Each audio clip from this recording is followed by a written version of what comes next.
श्रावण महात्म्य तृतीय अध्याय।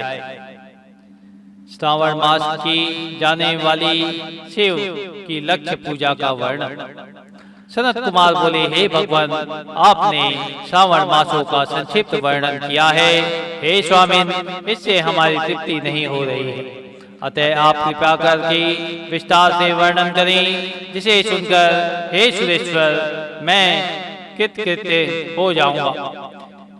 शिव जी बोले, हे योगेश, जो बुद्धिमान नक्त व्रत के द्वारा श्रावण मास को व्यतीत करता है, वह 12 महीने के नक्त व्रत करने के फल का भागी होता है। नक्त व्रत में दिन की समाप्ति के पूर्व सन्यासियों के लिए एवं रात्रि में गृहस्थों के लिए भोजन का विधान है। उसमें सूर्यास्त के बाद की 3 घड़ियों को छोड़कर नक्त भोजन का समय होता है। सूर्य के अस्त होने के पश्चात 3 घड़ी संध्या काल होता है। संध्या बेला में आहार, मिथुन, निद्रा और चौथा स्वाध्याय, इन चारों कर्मों का त्याग कर देना चाहिए। गृहस्थ और यति के भेद से उनकी व्यवस्था के विषय में मुझसे सुनिए। सूर्य के मंद पड़ जाने पर जब अपनी छाया अपने शरीर से दुगनी हो जाए, उस समय के भोजन को यति के लिए नक्त भोजन कहा गया है। रात्रि भोजन उनके लिए नक्त भोजन नहीं होता है। तारों की दृष्टिगत होने पर विद्वानों ने गृहस्थ के लिए नक्त कहा है। यति के लिए दिन के 8वें भाग के शेष रहने पर भोजन का विधान है। उसके लिए रात्रि में भोजन का निषेध किया गया है। गृहस्थ को चाहिए कि वह विधि पूर्वक रात्रि में नक्त भोजन करे और यति, विधवा तथा विदुर व्यक्ति सूर्य के रहते नक्त व्रत करे। विदुर व्यक्ति यदि पुत्रवान हो तब उसे भी रात्रि में नक्त व्रत करना चाहिए। अनाश्रमी को हो अथवा आश्रमी हो अथवा पत्नी रहित हो अथवा पुत्रवान हो, उन्हें रात्रि में नक्त व्रत करना चाहिए। इस प्रकार बुद्धिमान मनुष्य को अपने अधिकार के अनुसार नक्त व्रत करना चाहिए। इस मास में नक्त व्रत करने वाला व्यक्ति परम गति प्राप्त करता है। मैं प्रातः काल स्नान करूंगा, ब्रह्मचर्य व्रत का पालन करूंगा, नक्त भोजन करूंगा, पृथ्वी पर सोऊंगा और प्राणियों पर दया करूंगा। हे देव, इस व्रत को प्रारंभ करने पर यदि मैं मर जाऊं तो हे जगतपति, आपकी कृपा से मेरा व्रत पूर्ण हो। ऐसा संकल्प करके बुद्धिमान व्यक्ति को श्रावण मास में प्रतिदिन नक्त व्रत करना चाहिए। इस प्रकार नक्त व्रत करने वाला मुझे अत्यंत प्रिय होता है। ब्राह्मण के द्वारा अथवा स्वयं ही अतिरुद्र, महारुद्र अथवा रुद्र मंत्र से महीने भर प्रतिदिन अभिषेक करना चाहिए। हे वत्स, मैं उस व्यक्ति पर प्रसन्न हो जाता हूँ, क्योंकि मैं जलधारा से अत्यंत प्रीति रखने वाला हूँ। अथवा रुद्र मंत्र से के द्वारा मेरे लिए अत्यंत प्रीतिकर होम प्रतिदिन करना चाहिए। अपने लिए जो भी भोज्य पदार्थ अथवा सुखोपभोग की वस्तु अति प्रिय हो, असंकल्प करके उन्हें श्रेष्ठ ब्राह्मण को प्रदान करके स्वयं महीने भर उन पदार्थों का त्याग करना चाहिए। हे मुने, अब इसके बाद उत्तम लक्ष्य पूजा विधि को सुनिए। लक्ष्मी चाहने वाले अथवा शांति की इच्छा वाले मनुष्य को लक्ष्य बिल्व पत्र या लक्ष्य दुर्वा दलों से शिव की पूजा करनी चाहिए। आयु की कामना करने वाले को चंपा के लक्ष्य पुष्पों तथा विद्या चाहने वाले व्यक्ति को मल्लिका या चमेली के लक्ष्य पुष्पों से श्री हरि का पूजन करना चाहिए। शिव तथा विष्णु की प्रसन्नता तुलसी के दलों से सिद्ध होती है। पुत्र की कामना करने वाले को कटेरी के दलों से शिव तथा विष्णु का पूजन करना चाहिए। बुरे स्वप्न की शांति के लिए धान्य से पूजन करना चाहिए। देव के समक्ष निर्मित किए गए रंगवल्ली आदि से विभिन्न रंगों की रचित पद्म स्वास्तिक और चक्र आदि से प्रभु की पूजा करनी चाहिए। इस प्रकार सभी मनोरथों की सिद्धि के लिए सभी प्रकार के पुष्पों से यदि मनुष्य लक्ष्य पूजा करे तो शिव जी प्रसन्न होंगे। तत्पश्चात उद्यापन करना चाहिए, मंडप निर्माण करना चाहिए और मंडप के विभाग परिणाम में वेदिका बनानी चाहिए। तदंतर पुण्य वाचन करके आचार्य का वर्ण करना चाहिए और उस मंडप में प्रविष्ट होकर गीत तथा वाद्य के शब्दों और तीव्र वेद ध्वनि से रात्रि में जागरण करना चाहिए।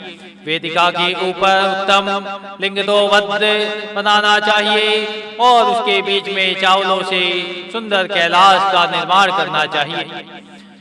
उसके ऊपर तांबे का अत्यंत चमकीला तथा पंचपल्लव युक्त कलश स्थापित करना चाहिए और उसे रेशमी वस्त्र से वैशिष्ट कर देना चाहिए। उसके ऊपर पार्वती शिव की सुवर्णमय प्रतिमा स्थापित करनी चाहिए। तत्पश्चात पंचामृत पूर्वक धूप दीप तथा नैवेद्य से उस प्रतिमा की पूजा करनी चाहिए और गीत वाद्य नृत्य तथा वेद शास्त्र तथा पुराणों के पाठ के द्वारा रात्रि में जागरण करना चाहिए। उसके बाद प्रातः काल भली भांति स्नान करेगी के पवित्र हो जाना चाहिए और अपनी शाखा में निर्दिष्ट विधान के अनुसार वेदिका निर्माण कराना चाहिए। तत्पश्चात मूल मंत्र से या गायत्री मंत्र से या शिव के सहस्त्र नामों के द्वारा तिल तथा घृत मिश्रित खीर से होम करना चाहिए अथवा जिस मंत्र से पूजा की गई है उसी से होम करके पूर्णाहुति डालनी चाहिए। इसके बाद वस्त्र अलंकार तथा भूषणों से भली भांति आचार्य का पूजन करना चाहिए। तत्पश्चात अन्य ब्राह्मणों का पूजन करना चाहिए और उन्हें दक्षिणा देनी चाहिए। जिस जिस वस्तु में उमापति शिव की लक्ष्य पूजा की हो उसका दान करना चाहिए। स्वर्णमयी मूर्ति बनाकर शिव की पूजा करनी चाहिए। यदि दीप कर्म किया हो तो उस दीपक का दान करना चाहिए। चांदी का दीपक और स्वर्ण का वर्तिका अर्थात पत्ती बनाकर उसे गौघृत से भरकर सभी कामनाओं और अर्थ की सिद्धि के लिए उसका दान करना चाहिए।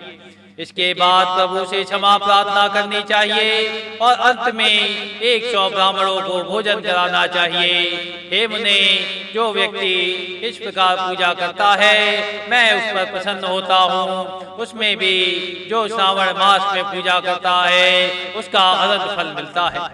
यदि आपने अपने लिए अत्यंत प्रिय कोई वस्तु मुझे अर्पण करने के विचार से इस मास में कोई त्यागता है तो अब उसका फल सुनिए। इस लोक में तथा परलोक में उसकी प्राप्ति लाख गुना अधिक होती है। सकाम करने से अभिलाषित सिद्ध होती है और निष्काम करने से परम गति मिलती है। इस मास में रुद्राभिषेक करने वाला मनुष्य उसके पाठ की अक्षर संख्या से एक एक अक्षर के लिए करोड़ करोड़ वर्षों तक रुद्रलोक में प्रतिष्ठा प्राप्त करता है। पंचामृत का अभिषेक करने से मनुष्य अमरत्व प्राप्त करता है। इस मास में जो मनुष्य भूमि पर शयन करता है उसका फल भी मुझसे सुनिए।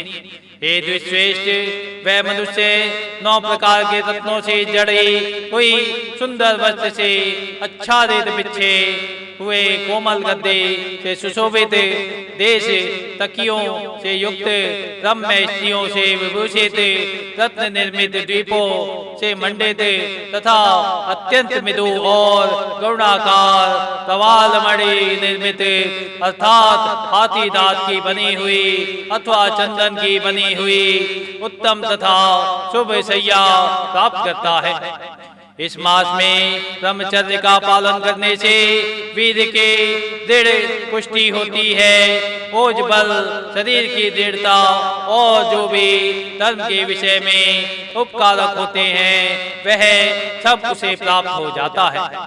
निष्काम ब्रह्मचर्य व्रती को साक्षात ब्रह्मा प्राप्ति होती है और सकाम को स्वर्ग तथा सुंदर देवांगनाओं की प्राप्ति होती है। इस मास में दिन रात अथवा केवल दिन में अथवा भोजन के समय मौन व्रत धारण करने वाले भी महान वक्ता हो जाता है। व्रत के अंत में घंटा और पुस्तक का दान करना चाहिए। मौन व्रत के महात्म्य से मनुष्य सभी शास्त्रों में कुशल एवं वेद वेदांग में पारंगत हो जाता है तथा बुद्धि में बृहस्पति के समान हो जाता है।